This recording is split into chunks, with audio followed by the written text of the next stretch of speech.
বাংলাদেশের নতুন বাংলাদেশের স্থপতি শরীফ ওসমান হাদি গতকাল শাহাদাত বরণ করেছেন। সম্মানিত নারায়ণগঞ্জবাসী, আপনারা ভালো করেই জানেন, যারা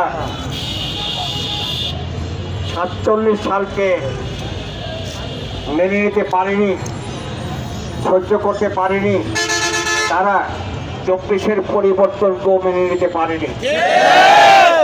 তারাই পরিকল্পিতভাবে ইনকালাব মঞ্চের সব মুখপাত্র, জুলাই বিপ্লবের জুলাই যোদ্ধা শরীফ ওসমান হাদিকে বা পরিকল্পিত শরীফ করে। তাদের বোঝা উচিত, শুধু ওসমান হাদিকে মেরে ফেললে বাংলাদেশের দখলদারিত্ব নিয়ে নিতে পারবে এমন আশা করা এটা মূর্খতা ছাড়া কিছু না। সম্মানিত নারায়ণগঞ্জবাসী, বাংলাদেশেও মানুষ আজকে ফোকা হতো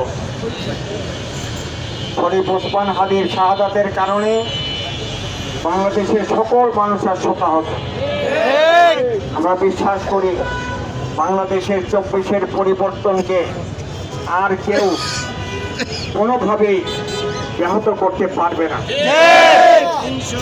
সম্মানিত নারায়ণগঞ্জবাসী, কারা বাংলাদেশের এই যোদ্ধাকে এই 24-এ শহীদ করেছে, তাদের ব্যাপারে বাংলাদেশের সব মানুষ উপলব্ধি করতে পারছে, অনুভব করতে পারছে কারা এটা করতে পারে। যারা 24-এর পরিবর্তন মেনে নিতে পারেনি, তারাই কাজটা করেছে।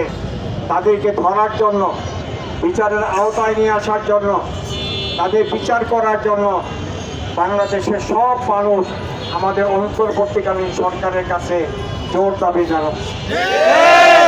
এর সাথে যারা জড়িত আছে তারা অন্য কোনো কেউ না।